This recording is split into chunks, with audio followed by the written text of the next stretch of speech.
गीता 18 के श्लोक नंबर 62 में भगवान स्वयं कह रहे हैं कि अर्जुन उस परमेश्वर की शरण में जा जिसकी कृपा से परम शांति व शाश्वत स्थान अर्थात सतलोक को प्राप्त होगा। वो परमेश्वर कौन है, कहाँ है, कैसा है, जानने के लिए कृपया अवश्य सुनिए जगत गुरु तत्वदर्शी संत रामपाल जी महाराज के अमृत वचन।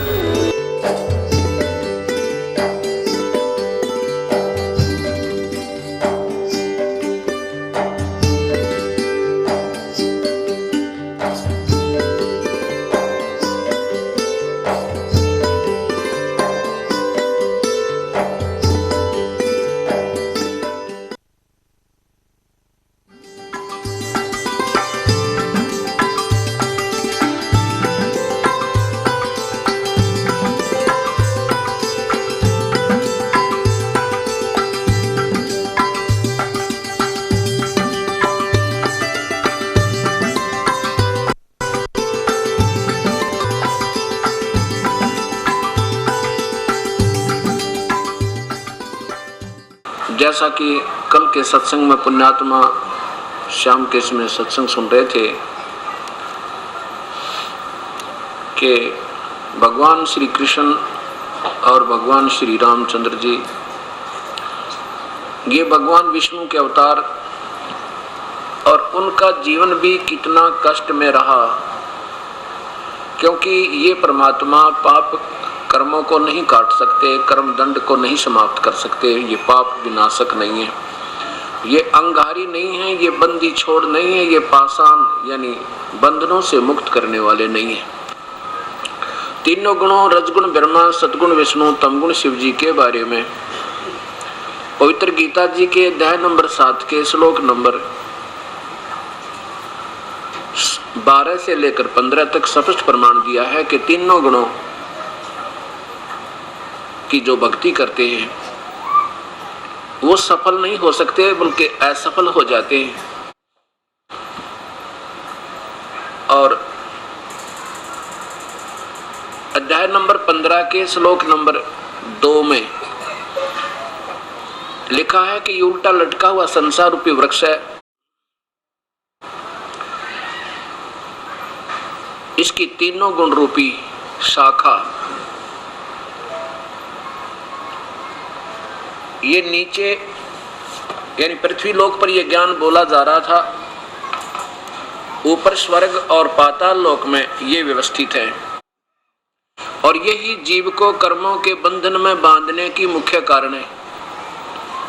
कर्मानुबंधनी मूलानी, कर्मों के बंधन में बांधने की मूल है, मुख्य कारण है। देखिएगा गीता अध्याय नंबर 15 का ये सारांश है कि उल्टा लटका हुआ ये संसार रूपी वृक्ष है अर्जुन, जिसकी ऊपर को जड़ तो ये पूर्ण परमात्मा है। पूर्ण परमात्मा यानी आदि पुरुष, सबसे पहले वाले भगवान,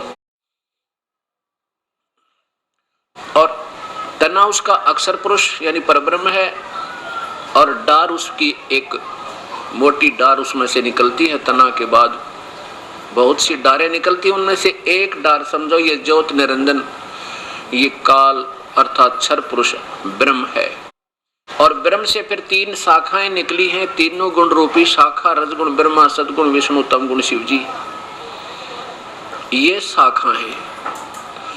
अध्याय नंबर 15 के श्लोक नंबर 1 में ये बताया है, और ये भी बताया है इन दोनों श्लोकों में कि जो संत इस संसार रूपी वृक्ष को मूल से लेकर तना और डार, टहनी आदि तक, पत्तों तक बता देगा, वो समझो वेद के तात्पर्य को जानने वाला है, वो तत्वदर्शी संत है। अब देखिएगा आदरणीय गीता जी इसके अध्याय नंबर 15 को फिर देखिए।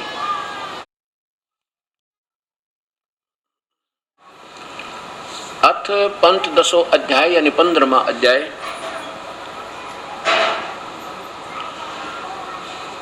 इसके प्रथम मंत्र यानी श्लोक में लिखा है, आदि पुरुष परमेश्वर मूल वाले, ऊर्ध्व मूलम अधः शाखम, ऊपर को जड़ और नीचे को शाखा वाला ये संसार रूपी वृक्ष अविनाशी कहा जाता है। ऊर्ध्व माने ऊपर को, जड़ तो वो पूर्ण परमात्मा है, आदि पुरुष। आदि पुरुष माने जिसने सबसे पहले सारे ब्रह्मांड रचे थे।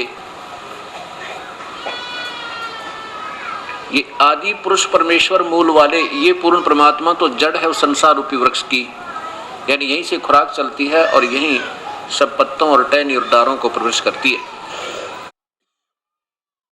तो आदि पुरुष परमेश्वर तो समझो जड़ है, और अधः शाखम नीचे को शाखा जो है इसकी,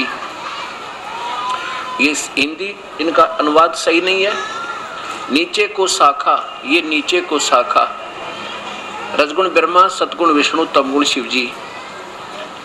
और अधः शाखा यानी नीचे को शाखा वाले, शाखम अश्वत्थम संसार रूपी पीपल के वृक्ष को अविनाशी कहते हैं, वेद जिसके पत्ते कहे गए हैं। और उस संसार रूप वृक्ष को जो संत, जो व्यक्ति मूल सहित जड़ से लेकर और नीचे तक टहनियों तक बता दे, वो समझो वेद के तात्पर्य वो तत्व से जानता है, तो वो वेदवित, सह वेदवित, वो वेद के तात्पर्य को सही जानता है, यानी वो सही तत्वदर्शी संत है। अब दूसरे में इसका प्रमाण दिया है कि ये इस संसार रूपी वृक्ष की तीनों गुण रूप है, रजगुण ब्रह्मा, सतगुण विष्णु, तमगुण शिव जी। तीनों गुण रूप जल से बड़ी हुई नहीं, ये इसका साधारण अर्थ बताया। विषय प्रवाला शाखा, विषय विकारों की शाखा, ये रजगुण ब्रह्मा, सतगुण विष्णु, तमगुण शिव जी तीनों। नीचे और ऊपर, नीचे यानी पृथ्वी लोक से नीचे पाताल लोक है, पाताल लोक में नीचे, और ऊपर स्वर्ग लोक तक इनकी दौड़ है। बस क्योंकि पृथ्वी लोक पर यह ज्ञान बोला जा रहा था, ये साथ में ब्रह्मांड देखिए। अब ये ज्ञान यहाँ बोला जा रहा था गीता का, श्री कृष्ण में प्रवेश करके ब्रह्म द्वारा, इस ज्योति निरंजन काल के द्वारा। और ये कहता है कि ये तीनों गुणों की, इन ब्रह्मा विष्णु महेश की रेंज पहुंच स्वर्ग, और नीचे पाताल, ऊपर स्वर्ग, इन तक है। और यही कर्मों के बंधन में बांधने की मूल कारण है, यही इनको कर्मों में फंसाती है। नीचे और ऊपर फैली हुई है, नीचे माने पाताल में और ऊपर स्वर्ग में, सर्वत्र नहीं है, ऊर्ध्वम बस ऊपर। और मनुष्य लोक में, इस संसार पृथ्वी लोक में, मनुष्य लोक में कर्मानुबंधनी मूलानी, कर्मों के बंधन में बांधने की ये मूल कारण है। कर्मों में यही फंसा के रखती है इस जीव को, ब्रह्मा विष्णु महेश के द्वारा ही ये जीव यहाँ बंधा रहता है। इन्हीं की पूजा करने से यही जन्म और मृत्यु में इसका सदा ये प्रोसीजर बना रहता है। ऊपर सभी लोकों में नहीं, ये अधः मान नीचे, और ऊपर बस, ऊपर स्वर्ग लोक में और नीचे पाताल लोक में, ये सभी लोकों में ये नाप लिख दिया। अनुसंतानी केवल व्याप्त हो रही है, सभी लोकों में नहीं लिखा, ये संस्कृत ऐसा नहीं बता रही। अब देखिए, इस संसार वर्ष का स्वरूप जैसा कहा है वैसा यहाँ नहीं है। काल भगवान जो गीता बोल रहा कहता है कि संसार रूपी वृक्ष को मैं ठीक नहीं बता पा रहा, जैसा मेरे और तेरे डिस्कशन में, यानी यहाँ विचार काल में जो मेरी तेरी वार्ता चल रही है, मैं नहीं बता पाऊंगा, क्योंकि न ही इसका नहीं पाया जाता, क्योंकि न तो इसका आदि है और न इसका अंत, और न ही इसकी अच्छी प्रकार कोई स्थिति है, क्योंकि मेरी समझ से बाहर है। इसलिए इस सो विरुद्ध मूलम, यानी सतलोक तो अजर अमर स्थल है, इसलिए सो विरुद्धम मूलम, अति दृढ़ मूल वाले, यानी अविनाशी स्थान सतलोक वाले इस संसार रूपी पीपल के वृक्ष को, अर्थात सारे ब्रह्मांडों के ज्ञान को इस सत्य ज्ञान रूपी शस्त्र द्वारा, हथियार के द्वारा काटा जा सके, समझा जा सके, अर्थात इसको, इस गुत्थी को सुलझाया जाएगा। जो कोई सूक्ष्म वेद, सूक्ष्म वेद के जानने वाला वो तत्वदर्शी संत मिलेगा तो इसको समझाएगा, ऐसा गीता बोलने वाला भगवान बता रहा। आगे देखो, चौथे श्लोक में स्पष्ट कर दिया, अर्जुन तेरा कभी भाग उदय हो जावा, ये तत्वदर्शी संत तुझे मिल जावे, उसके पश्चात उस परम पद रूप परमेश्वर को भली भांति खोजना चाहिए, जिसमें गए हुए व्यक्ति यानी साधक पुरुष फिर लौटकर इस संसार में जन्म मृत्यु में नहीं आते। और ये परमात्मा कौन है? ये वही परमात्मा है जिस परमेश्वर से इस सारे ब्रह्मांडों की रचना हुई, अर्थात पुरातन संसार उसकी प्रवृत्ति विस्तार को प्राप्त हुई है। उसी आदि पुरुष नारायण परमेश्वर की मैं शरण हूं, मैं भी उसी की पूजा करता हूं, ये काल भगवान कह रहा है।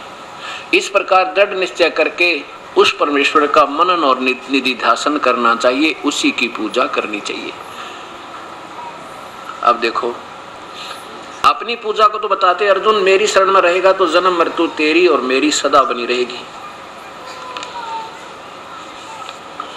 देखिए अध्याय नंबर 4 का और श्लोक मंत्र नंबर 5।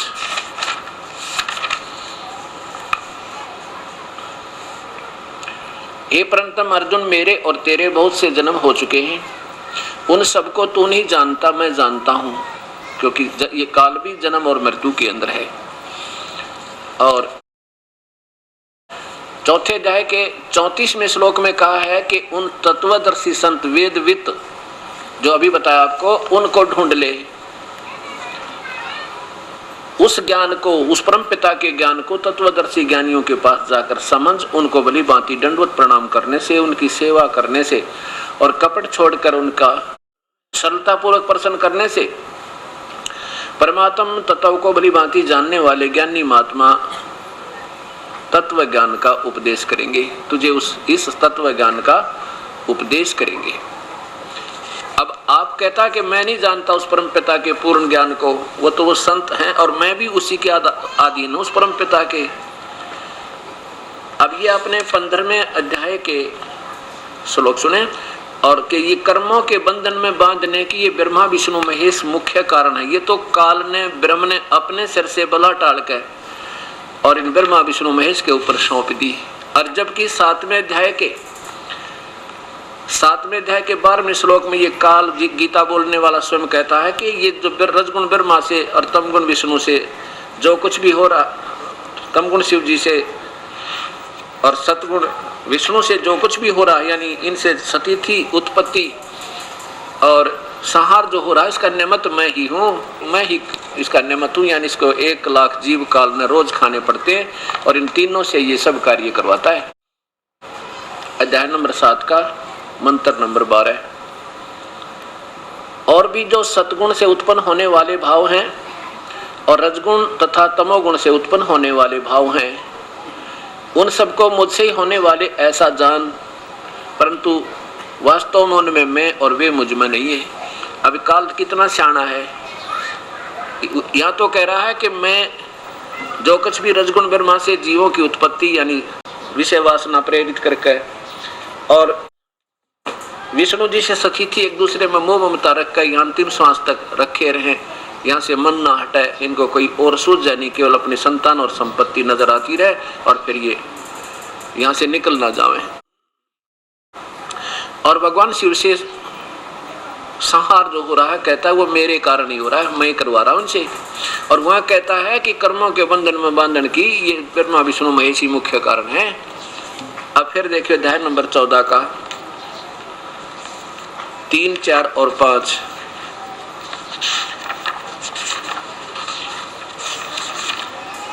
क्या कहता है ये काल भगवान कि ये दुर्गा प्रकृति तो मेरी पत्नी है और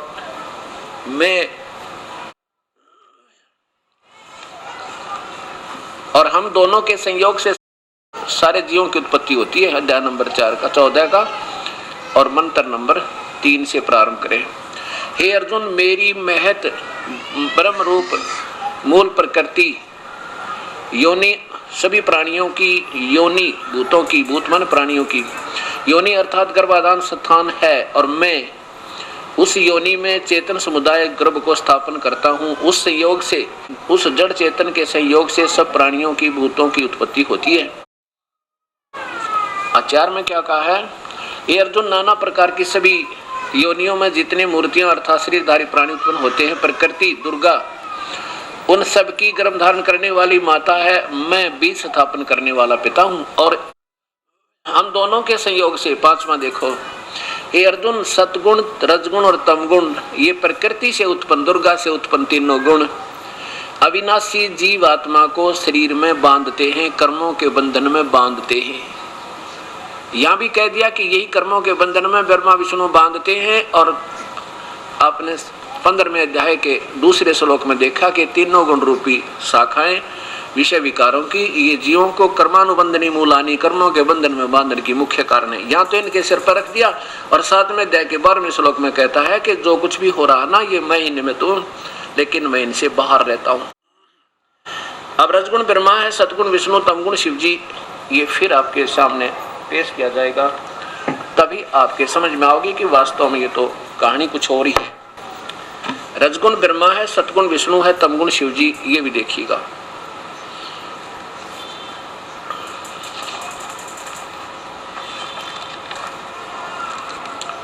ये है देवी भागवत।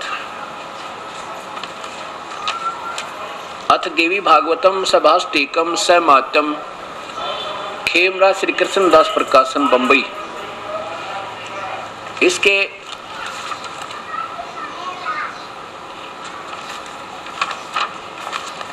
तीसरे स्कंद में आप देखिए,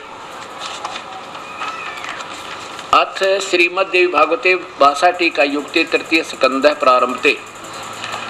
इसके 7वें मंत्र में के बाद 8वें मंत्र में भगवान शंकर कह रहे हैं, हे माता, यदि हमारे ऊपर सदा आप दयायुक्त हो तो हमको तमोगुण में किस प्रकार प्रदान किया, ब्रह्मा रजोगुण और हरि सतोगुण। फिर संस्कार देखो, यदि यही 8वां श्लोक प्रारंभ हुआ, 7वां अंत हुआ। यदि दया धर्मना न सदाम्बिके कथम अहम विहित च तमोगुण, मुझे तमोगुण क्यों बना दिया है माता। और कमल से उत्पन्न होने वाले ब्रह्मा को रजोगुण संभव रजोगुण क्यों बना दिया। और सुहित है कि सतोगुण हरि और विष्णु को आपने सतोगुण क्यों बनाया, यदि आप हमारे ऊपर दयालु हैं। आप देखिए, आपके सामने ये सिद्ध हुआ कि रजगुण ब्रह्मा है, सतगुण विष्णु है, तमगुण शिव जी। अब ये प्रसंग चल रहा है कि कर्म दंड को न ब्रह्मा काट सके, न विष्णु काट सके, न शिव काट सके। ये तो कर्मों के बंधन में बांधते हैं। मीन कारण तो मूल ब्रह्म है। ये ज्योत निरंजन के वश होकर ये बेचारे इस काल ने अपनी सूझबूझ से इनमें तीनों गुण प्रवेश कर दिए। क्योंकि इसने ब्रह्मलोक में एक 3 स्थान बना रखे हैं। अपने एक ब्रह्मांड में इसने एक ऐसी रचना की है, इस ज्योत निरंजन के 21 ब्रह्मांड हैं। ये ज्योत निरंजन के 21 ब्रह्मांड हैं।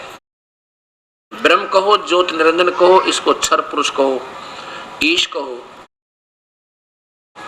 इसने 20 ब्रह्मांडों को, ये एक ब्रह्मांड है, ऐसे ऐसे 5 ब्रह्मांडों का एक ग्रुप बना के एक महाब्रह्मांड बनाया। ऐसे ऐसे 4 महाब्रह्मांडों में 20 ब्रह्मांडों को रोक दिया, 5-5 का ग्रुप बना के। और 21 में को एक महाब्रह्मांड तुल इसने स्वयं स्थान ले रखा है। यहाँ पर ये नकली सतलोक, अलखलोक, अगमलोक, अनामी लोक बना रखे हैं।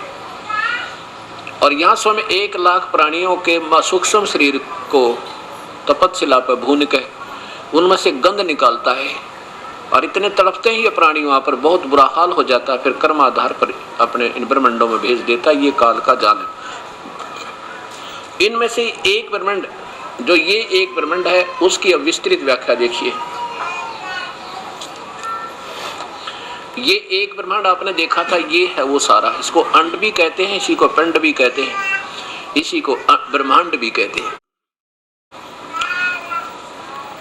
अब यहाँ इस काल ने एक ब्रह्मलोक बनाया है। ये स्वयं ज्योत निरंजन, ये ब्रह्म काल महाविष्णु इस एक रजोगुण प्रधान क्षेत्र बनाकर या महाब्रह्मा के रूप में स्वयं रहता है। और दुर्गा शेरा वाली को महा सरस्वती के रूप में रखकर यहाँ इनके संयोग से जो पुत्र उत्पन्न होता है उसको रजोगुण बना देते हैं। और ये रजोगुण प्रधान क्षेत्र है और उसका नाम ये ब्रह्मा रख देते हैं। फिर उनको बेहोश कर देते हैं। इसके बाद ये एक सतोगुण प्रधान क्षेत्र बना रखा। इसमें स्वयं ये काल महाविष्णु बनकर और दुर्गा को सावित्री पार्वती महालक्ष्मी रूप में रखता है। स्वयं महाविष्णु बन जाता है और दुर्गा को महालक्ष्मी रूप में रखता है।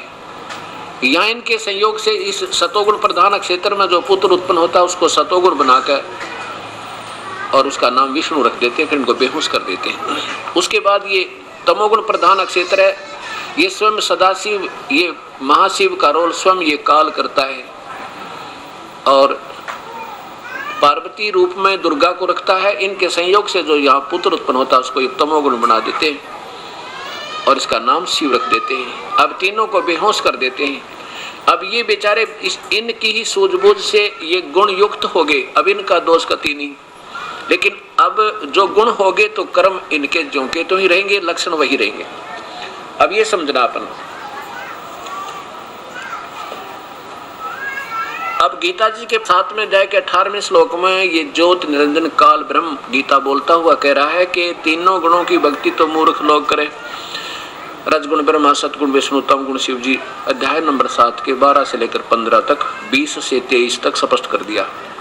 और अपनी भक्ति भी कहता है मेरी भी घटिया है, क्योंकि मेरी पूजा से जीव के कर्म दंड नहीं कटे और 84 लाख योनियां नहीं मिट सकती, जन्म और मृत्यु बनी रहेगी। वो परमात्मा कोई और है, उसी की रजा से, उसकी कृपा से तू परम शांति और शाश्वत स्थान को प्राप्त होगा। जैसे अपने स्वयं के बारे में 4थे अध्याय के 5वें श्लोक में खुद कहता है कि मेरे और तेरे अर्जुन बहुत जन्म हो लिए,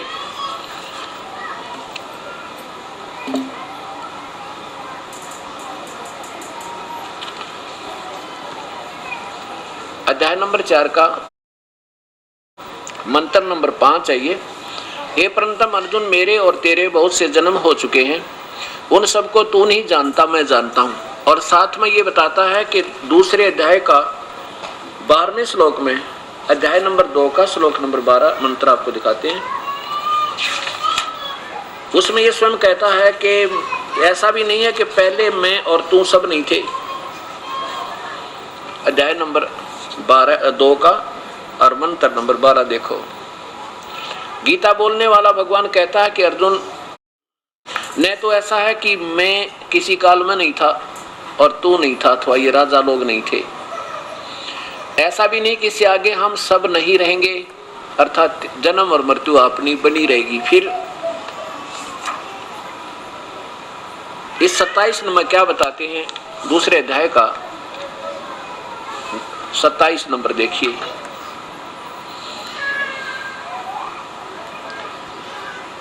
क्योंकि इसके अनुसार जन्मे हुए की मृत्यु निश्चित है और मरे हुए का जन्म निश्चित है। इससे बिना उपाय वाले विषय में तू शोक करने योग्य नहीं है। क्या बता दिया?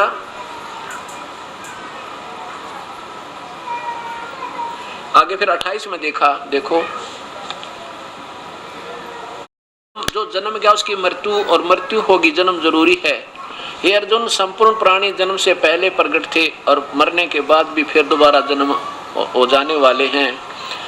इसके बीच में प्रकट हैं, केवल इसके बीच में ही प्रकट हैं, ऐसी स्थिति क्यों शोक करना है? केवल बीच में ही प्रकट हैं, फिर ऐसा स्थिति में क्या शोक करना है? अब क्या कहा है कि हे संपूर्ण प्राणी जिनसे पहले प्रकट थे, मरने के बाद भी फिर जन्म लेंगे और अब भी प्रकट है, अर्थात ये तो जन्म मृत्यु में बने ही रहेंगे, फिर चिंता क्यों करें, कभी नहीं मिट सकती। और फिर क्या बताता है दूसरे अध्याय के 70वें श्लोक में कि नाश रहित तो उसको जान। नंबर 2, अध्याय नंबर 2 का श्लोक मंत्र नंबर 17 है। नाश रहित यानी अविनाशी तो उसको जान,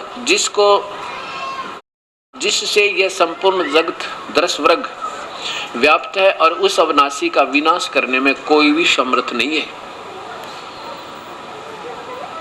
क्या बताते हैं कि वास्तव में अविनाशी वो परमात्मा। और इसी का 15वें अध्याय का 16 और 17 श्लोक यही स्पष्ट करता है कि दो भगवान हैं अर्जुन, अपने आप को सर बताता है नाशवान और अविनाशी अक्षर पुरुष, और कहते हैं वास्तव में इन दोनों से भगवान वास्तव में अविनाशी, तो इन दोनों से कोई और है। अध्याय नंबर 15 का श्लोक मंत्र नंबर देखिए 16 नीचे। द्वौ इमौ पुरुषौ लोके चर्च अक्षर एवं च, इस काल और परब्रह्म के लोकों में ये दो स्थिति है जीव की, दोनों भगवानों के लोक में। ये क्षर पुरुष, ये पुरुषौ 2 जगह लगेगा। क्षर पुरुष माने ये नाशवान भगवान ब्रह्म, अक्षर पुरुष ये परब्रह्म।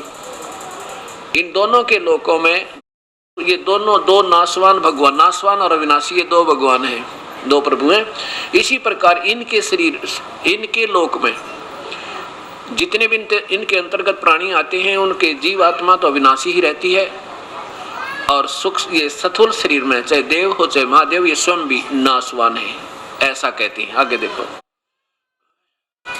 लेकिन तीसरा भगवान जो है इन दोनों से न्यारा, उसके शरीर, उसका शरीर भी अविनाशी, उसमें गए हुए प्राणी भी सदा अविनाशी, उनका कभी जन्म मृत्यु नहीं होगी। इस नासवान और इस संसार में नासवान और विनाशी भी दो प्रकार के भगवान हैं, पुरुष माने भगवान हैं। सभी प्राणियों के शरीर नासवान और जीवात्मा को अविनाशी कहते हैं। इसी प्रकार ये दो स्थिति इनके श्लोकों में जीवों की है। आगे देखिए, फिर 17वें में कहा कि उत्तम पुरुष तो अन्य ही, उत्तम पुरुष, उत्तम भगवान, वास्तव में श्रेष्ठ सही परमात्मा तो कोई और है जो तीनों लोकों में प्रवेश करके सबका धारण पोषण करता है, वह अविनाशी परमात्मा परमेश्वर इस प्रकार कहा गया है। ओए होए, कितना स्पष्ट ज्ञान है, देखिएगा। ये है वो परमात्मा, उत्तम पुरुष तू अन्य। ये ऊपर को जड़ वाला, नीचे को शाखा वाला, ये संसार रूपी वृक्ष है अर्जुन। उत्तम पुरुष तो अन्य परमात्मा इति उदारता है, जिसको भगवान कह सकते हैं वास्तव में। और यही तीनों लोकों में प्रवेश करके यह लोकतर में अविषय विभर्ती अव्यय ईश्वर है। ये तीनों लोकों में प्रवेश करके जो सबका धारण पोषण करता है वो वास्तव में मूल रूपी यानी जड़ रूपी भगवान है, वो वास्तव में अविनाशी है। अब देखो, जो तीनों लोकों में प्रवेश करके, यानी इसकी पूजा करेंगे जड़ की तो पौधा प्रफुल्लित होगा और ये सब का पालन पोषण यहाँ से जाएगा। और फिर हम यहाँ पर ऊपर हैं, कहते हैं अक्षर पुरुष एक पेड़ है, निरंजन वा की डारे, ये तीनों देवा शाखा है, पाते रूप संसारी। अक्षर पुरुष एक पेड़ है, जमीन से बाहर जो दिखाई देता वृक्ष, इसको पेड़ कहते हैं। कहते हैं इसका तना तो अक्षर पुरुष है और डार उसमें से ज्योति निरंजन, ये क्षर पुरुष, ये परब्रह्म। अक्षर पुरुष तो ये तना है, ये कुछ अविनाशी है, और ये डार जो है ये नासवान ब्रह्म है, क्षर पुरुष है। और इसके तीन पुत्र ये डार हैं, रजगुण ब्रह्मा, सदगुण विष्णु और पात रूप संसार है। अब इसको अविनाशी क्यों कहा? अविनाशी देखो, उत्तम पुरुष तो अन्य ही है, इन दोनों से भी न्यारा है, जो तीनों लोकों में प्रवेश करके सबका धारण पोषण करता अविनाशी परमेश्वर परमात्मा इस प्रकार कहा गया है। कितना स्पष्ट ज्ञान है परमेश्वर। अब आगे ये जो 18वें श्लोक में क्या कहा ज्योति निरंजन ने, गीता बोलने वाले भगवान ने, इसने ये कहा कि जो नादान लोग मुझे ही पुरुषोत्तम मानते हैं, किस लिए पुरुषोत्तम कहते हैं मुझे? मैं पुरुषोत्तम नहीं हूँ, मैं तो मेरे अंतर्गत मेरे लोक में मेरे 21 ब्रह्मांडों में जितने प्राणी हैं उनसे तगड़ा हूँ। चाहे वह स्थूल शरीर में देव, महादेव, राजा, रंग प्राणी कुछ भी है, और चाहे वो जीवात्मा रूप में है, इन दोनों से मैं अतीत हूँ, तगड़ा हूँ, इसलिए पुरुषोत्तम नाम तो प्रसिद्ध हूँ इन लोकवेद के आधार पर। लोकवेद माने अपने अपने हिसाब का सोचा हुआ ज्ञान, अपने आप बनाया हुआ, अपनी सोचता जो शास्त्र के अनुकूल ना हो, इसलिए लोक वेद के आधार पर मुझे पुरुषोत्तम मानते हैं। वास्तव पुरुषोत्तम तो वो तीसरे नंबर का भगवान है। फिर देखिए, क्योंकि यहाँ उलझा देंगे तुम्हें ये नादान संत जिन्होंने अभी तक इस ज्ञान का अनर्थ कर रखा था, कहेंगे 18वें श्लोक में लिखा 15वें अध्याय के में कि मैं पुरुषोत्तम हूँ। नहीं, ये क्या लिखा है? क्योंकि मैं नासवान जड़ वर्ग क्षेत्र से अर्थात स्थूल शरीर में जितने भी प्राणी हैं उनते अतीत हूँ और अविनाशी जीवात्मा से भी तगड़ा हूँ, उत्तम हूँ। इसलिए लोक और वेद में लोके वेदे यानी लोक वेद से, लोक वेद के आधार पर मैं पुरुषोत्तम नाम से प्रसिद्ध हूँ। वास्तव में पुरुषोत्तम तो ये स्वयं बता रहे हैं, ये 17वां श्लोक में। यहाँ देखिए 17वें श्लोक में, उत्तम पुरुष तो कोई अन्य ही है, गीता बोलने वाला भगवान स्वयं बोल रहा है। तीनों लोकों में जो तीनों लोकों में प्रवेश करके सबका धारण पोषण करता है वह अविनाशी परमेश्वर परमात्मा इस प्रकार कहा गया है। अब इसी का प्रमाण कि वो परमात्मा और है, वही पूजा के योग्य है, उसका नाम क्या है, ये फिर कुरान शरीफ के अंदर देखिए, पवित्र शास्त्र कुरान शरीफ, और इसके साथ पहले पवित्र बाइबल का लिंक बनेगा, वो भी देखिएगा, क्योंकि हम इस एकदम नया ज्ञान होने से जितना अधिक से अधिक सुनेंगे उतना ही ज्यादा हृदय में प्रवेश होगा। अब हजारों वर्षों से, 3 युगों से हम यही सुनते आ रहे थे जो हमें आज सत्य लग रहा था, लेकिन अब ये पता लगेगा कि सत्य क्या है। पवित्र शास्त्र बाइबल, इंडिया बाइबल लिटरेचर, बरका रोड मद्रास, इससे प्रकाशित है। इसमें पहले ही उत्पत्ति के अंदर लिखा है कि परमात्मा ने 6 दिन में सृष्टि रची। विश्व की सृष्टि के 7 दिन, पहला दिन, दूसरा दिन, तीसरा दिन और चौथा दिन, और आगे देखो ये 5वां दिन। और छठे दिन में क्या बताया है कि परमात्मा कैसा है, ये भी बता दिया। यहाँ देखिए, फिर परमेश्वर ने कहा हम मनुष्य को अपने स्वरूप के अनुसार अपनी समानता में बनाए, और वे समुद्र की मछलियों और आकाश के पक्षियों और घरेलू पशुओं और सारी पृथ्वी पर सब रेंगने वाले जंतुओं पर जो पृथ्वी पर रेंगते हैं अधिकार रखे। तब परमेश्वर ने मनुष्य को अपने स्वरूप के अनुसार उत्पन्न किया, अर्थात भगवान मनुष्य जैसा है, प्रभु मनुष्य जैसा है, जिसने सबसे पहले सृष्टि रची। आदि मूल परमेश्वर, वो सतपुरुष अकाल मूर्त मनुष्य जैसा है। तब परमेश्वर ने मनुष्य को अपने स्वरूप के अनुसार उत्पन्न किया। अपने स्वरूप के अनुसार परमेश्वर ने उसको 3 बार लिखा लगातार, नर और नारी करके मनुष्यों की सृष्टि की। और फिर उनके खाने के लिए क्या लिखा है, कहीं मांस का प्रावधान परमात्मा की तरफ से नहीं है। आगे कोई इसमें पवित्र बाइबल में कोई आगे आदेश है तो परमात्मा का नहीं, कि फरिश्ते और देवताओं का जो हानिकारक होगा उसको ऑर्डर, उस आदेश को मानने से। फिर परमेश्वर ने उनसे कहा, सुनो, जितने बीज वाले छोटे छोटे पेड़ सारी पृथ्वी के ऊपर हैं और जितने वृक्षों में बीज वाले फल हैं वे सब मैंने तुम्हें दिए हैं, वो तुम्हारे भोजन के लिए होंगे। बस परमात्मा तो ये आदेश देकर 7वें दिन तख्त पर जा बैठा। बाद में जो अटकलें लगाई गई है किसी कुरान शरीफ में, पवित्र बाइबल में या पुराणों में, ये सब देवों की, फरिश्तों की और या किसी पितरों की अटकलें हैं, वो हमें माननी नहीं है। यह है जितने भी पृथ्वी के पशु और आकाश के पक्षी और पृथ्वी पर रेंगने वाले जीव जंतु हैं, उनमें जीवन के प्राणी, उन सबको खाने के लिए मैंने हरे हरे छोटे पेड़ दिए, और वैसा ही हो गया। अब परमेश्वर ने जो कुछ बनाया था उसको देखा और अच्छा लगा। सांझ हुई, फिर भोर हुआ, ईश्वर का 6वां दिन हो गया। 7वें दिन यूं आकाश और पृथ्वी की उनकी सारी सेना बनाना समाप्त हो गया, और परमेश्वर ने अपना काम जो करता था वो समाप्त किया, 7वें दिन समाप्त किया। और उसने उसे सारे किए हुए सारे काम से 7वें दिन विश्राम किया। और परमेश्वर ने 7वें दिन को आशीष दी, वो पवित्र ठहरा, क्योंकि उसमें उसने अपनी सृष्टि की रचना से सारे काम से विश्राम लिया। अब क्या हो गया, परमात्मा तो 6 दिन में सृष्टि रचकर 7वें दिन वो पूर्ण ब्रह्म सतपुरुष अपने विधिवत स्थल पर जा विश्राम किया और कानून बना के देंगे। आगे इस काल की कला शुरू होती है। उसने फिर अपनी अटकलों से इस जीव को अटका रखा है, और इसके संविधान, परमात्मा के संविधान तोड़ने तक ये सब दोषी हो जाते हैं। अब देखिएगा, यही कि जिसने 6 दिन में सृष्टि रची, 7वें दिन तख्त पर जा बैठा, अब उसका नाम क्या है। अब ये पवित्र शास्त्र कुरान शरीफ और कुरान मजीद ये नाम बताएंगे कि वो परमात्मा कबीर है। और फिर 4 वेद आपके सामने पेश किए जाएंगे। पवित्र शास्त्र 4 वेद पवित्र, वो बताएंगे वो कबीर परमेश्वर है, और वो हमारे पाप कर्मों को भी काट सकता है और कोई नहीं काट सकता। अब देखिएगा, ये पवित्र कुरान शरीफ, यह वह इलामी किताब है जिसमें कोई संदेह की गुंजाइश नहीं। इसमें जो लिखा कहते हैं सब सत्य है, कोई संदेह नहीं इसमें।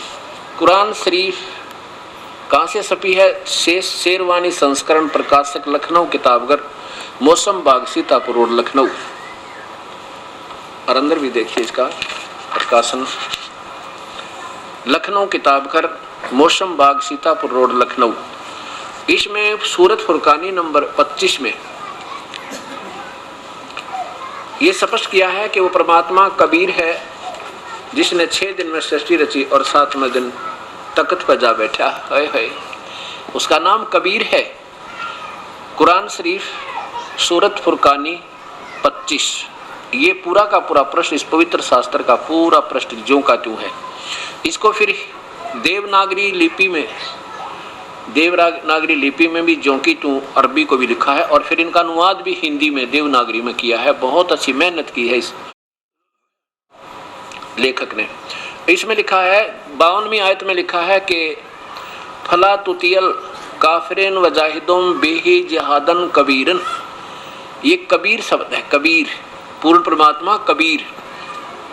अब इसके लिए फिर और प्रमाण आपको साथ देना पड़ेगा कि ये कबीर शब्द है, इसमें कबीरन लिखा है, और ये पवित्र शास्त्र कुरान मजीद में इसको कबीरा लिखा है। इसको कबीर कहो, कबीरन कहो, कबीरा कहो, उस परमेश्वर का पूर्ण ब्रह्म का ही वास्तविक नाम यही है। कुरान मजीद इसमें देखिएगा, सूरत फुरकानी, कुरान मजीद देखिएगा, कुरान मजीद सूरत फुरकानी 25, नीचे लाना ये ज्यों की त्यों वही है, और लास्ट में लिखा है ये वही, फला तुतियल काफिरिन ने वजाहिदुम बिही जिहादन कबीरा। कबीरा, कबीरा शब्द लिखा है। और इसी की 21 नंबर पर फिर देखिए, 21 नंबर पर भी यही कबीरा शब्द लिखा है। ये 21 नंबर आयत में अतुवन कबीरा, ये थोड़ा सा कट गया ये प्रिंट में, कबीरा। और फिर ये तो आपने देखा 52 नंबर में, नीचे देखो 52 नंबर में वही जिहादन कबीरा, कबीर के लिए संघर्ष करना। हजरत मोहम्मद क्या लिखा है इधर देखिए, 52 में क्या, तुम काफिरों का कहा ना मानो और उनसे इस कुरान के हुक्म पर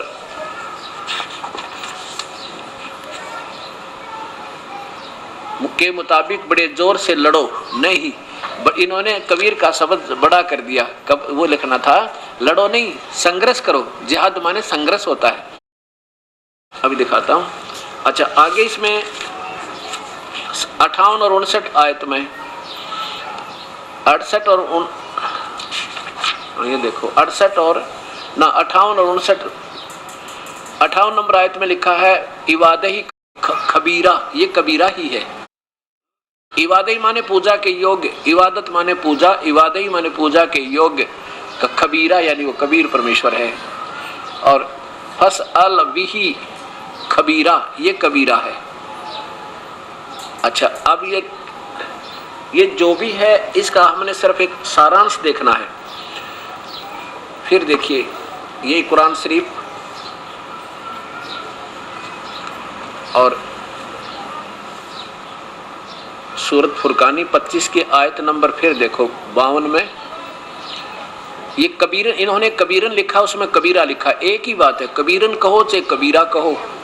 देखिए इधर फला तुतियल काफिरन वजाहिदुम बिही जहादन कबीरन, और फिर इसमें भी 21 नंबर पर देखो, यहाँ 21 नंबर पर ज्यों का तुम अतो ततुवन अतुवन कबीरन, कबीरा कहो चाहे कबीरन कहो, ये एक ही बात है।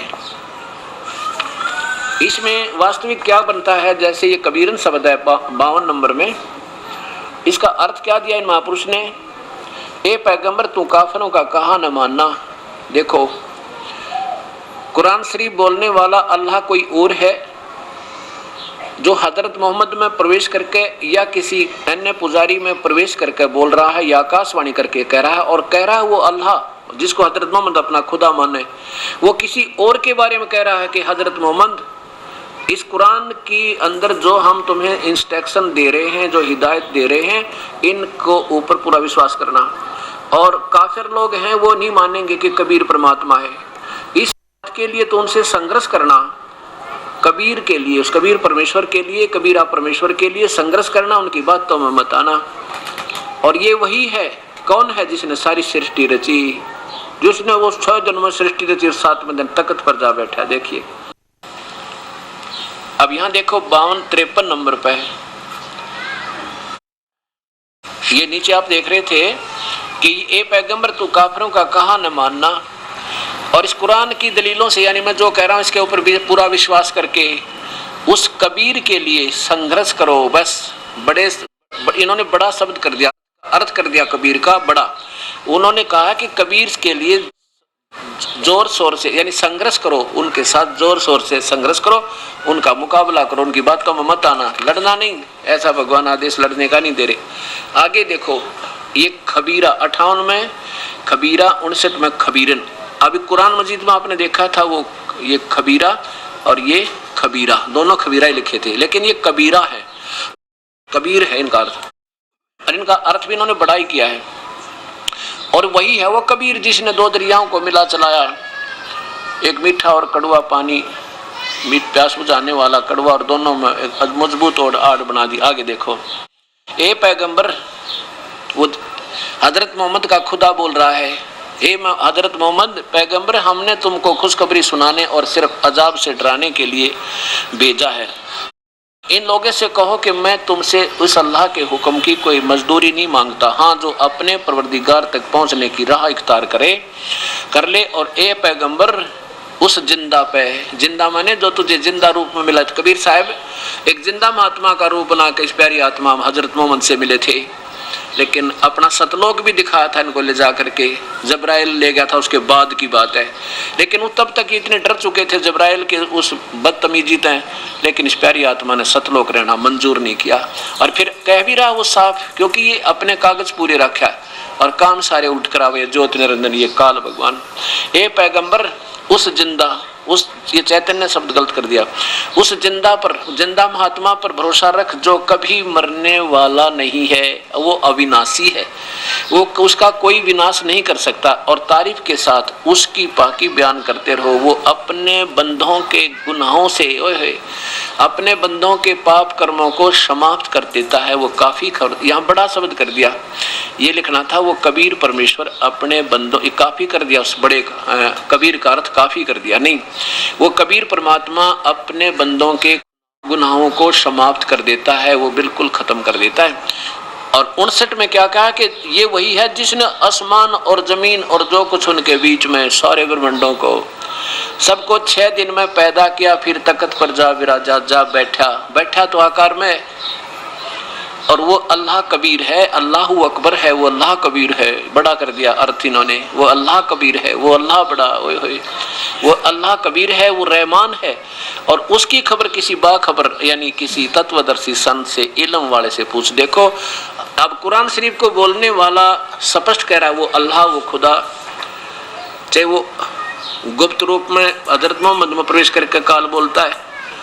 वो कहते हैं ना, जब वह ऐसी आती थी, घंटियां सी बजती थी और वो तो मुझे बहुत दुखी करती थी, परेशान हो जाता था, क्योंकि इनके अंदर जब वो काल प्रवेश करता था तो इतनी पीड़ा होती थी, इनके सारे हाथ अकड़ जाते थे, ऐसे जबान खुल जाती थी, आंखें फटी फटी हो जाती थी, फिर बोलने लगता था।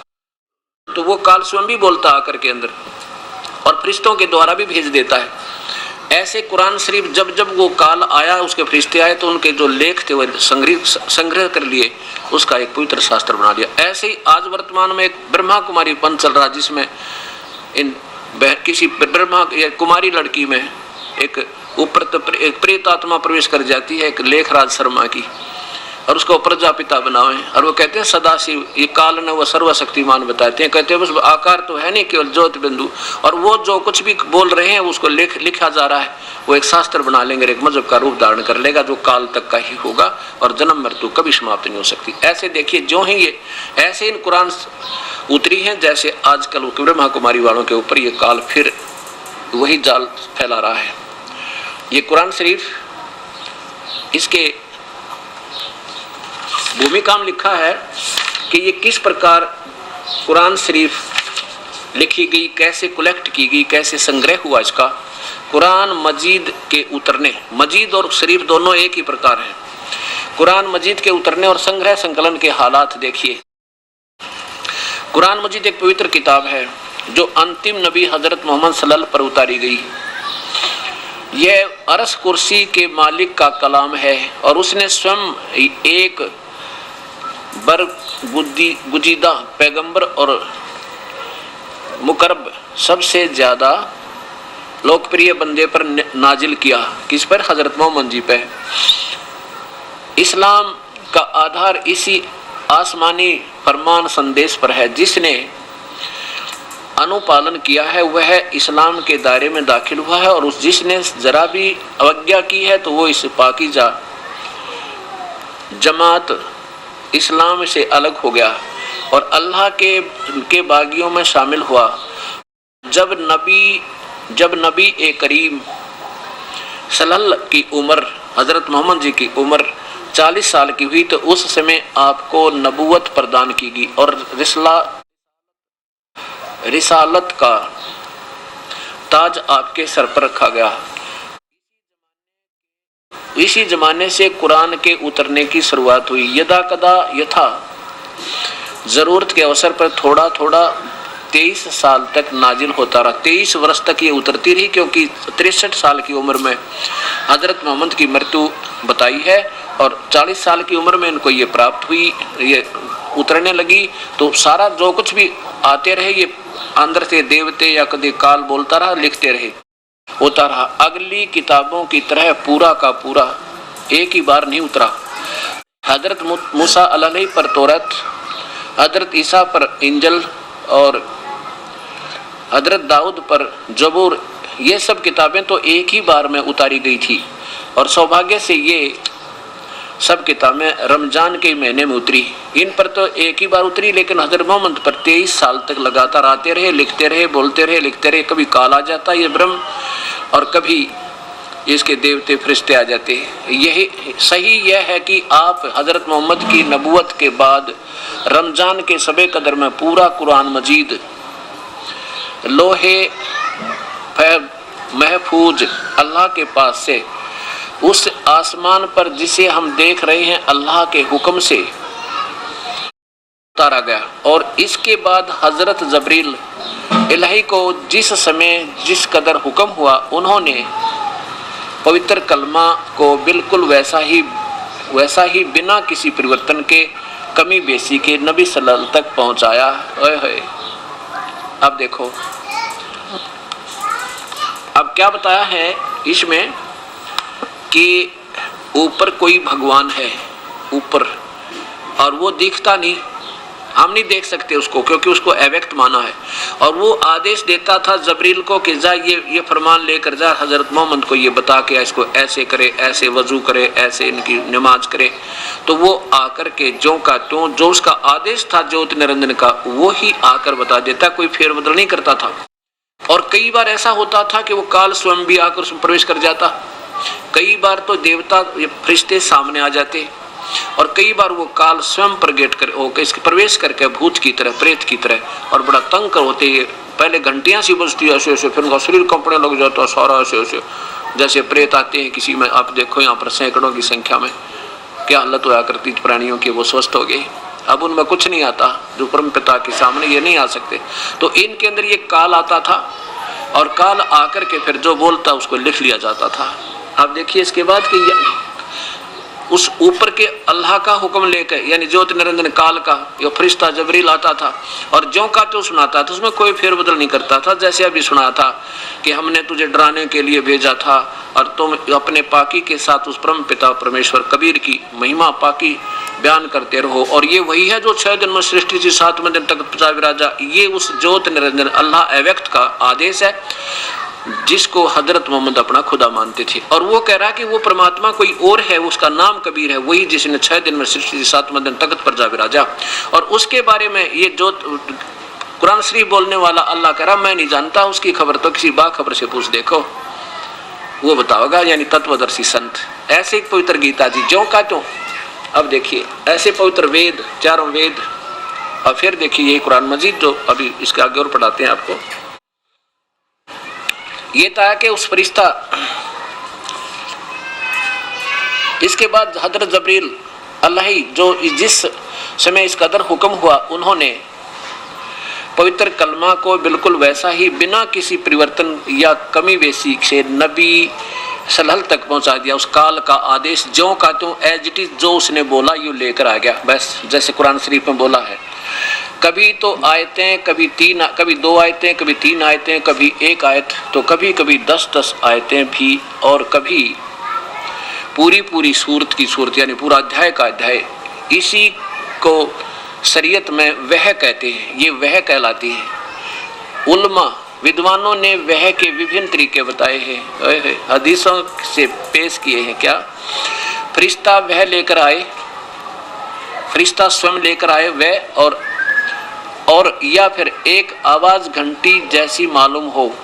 यह स्थिति अनेक हदीसों से साबित है कि यह किस्म वह की सब किस्मों से सख्त थी।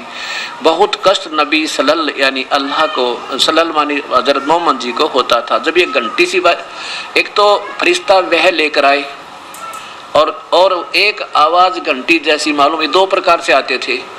एक बार तो केवल वो काल आता था, स्वयं उसमें प्रवेश कर जाता था प्रेत की तरफ, पहले घंटियां सी बजती मालूम होती थी और फिर हजरत मोहम्मद का शरीर आकड़ जाता था, कंपने लग जाता था। एक तो दो तरीके हैं वह आने के, ये कुरान शरीफ के ऊपर से उतरने के।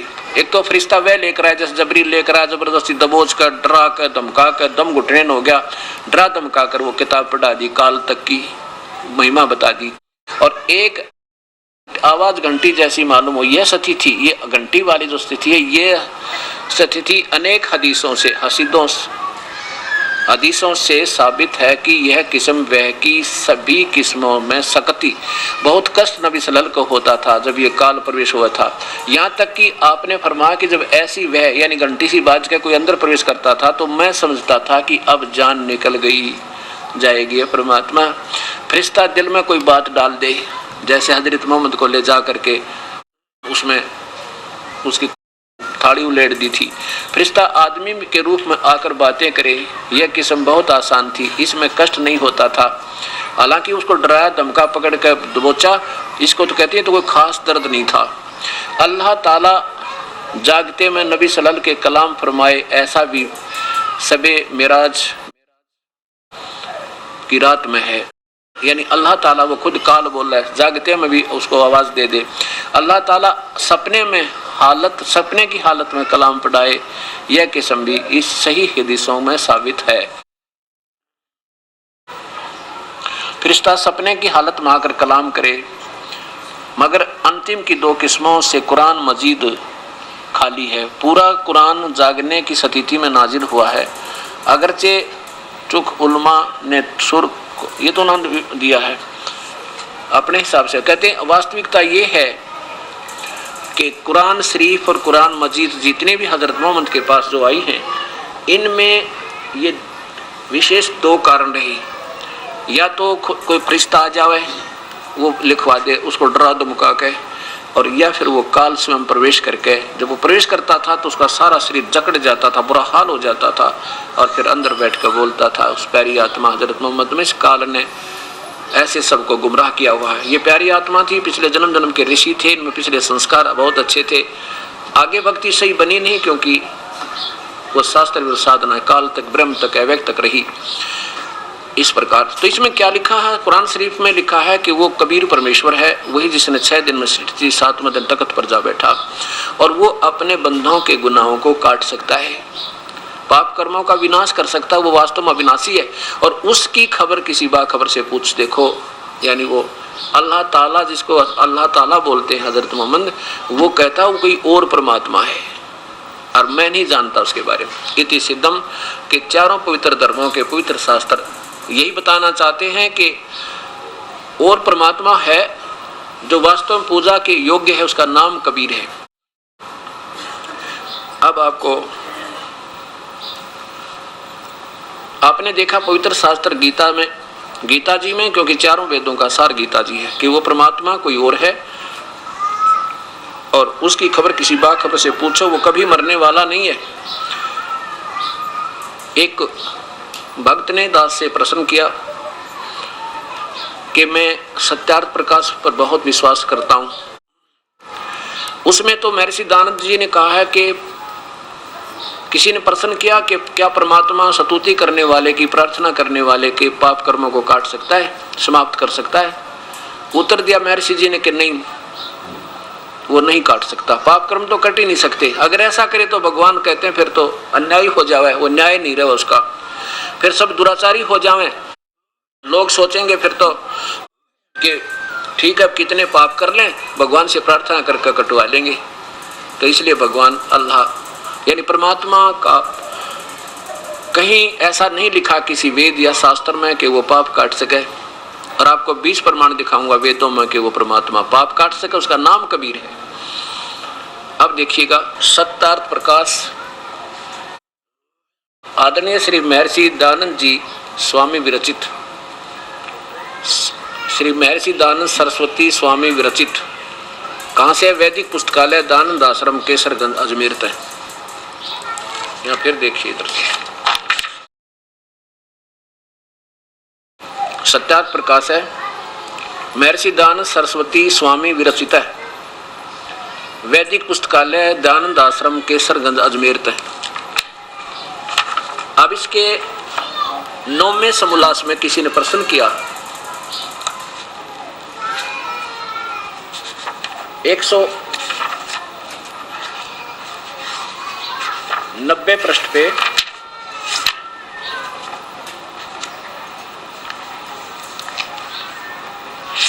नौवां समोल्लास दिखाते हैं आपको।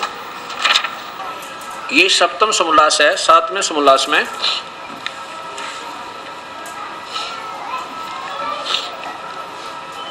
और प्रश्न नंबर 190 पे नीचे देखिए, इसमें लिखा कि ईश्वर साकार हुआ निराकार। उत्तर महर्षि देते हैं निराकार है। अच्छा, 190 पे और 191 पे देखिएगा। 191 पे किसी ने प्रश्न किया कि परमेश्वर की स्तुति प्रार्थना, ऊपर देखना,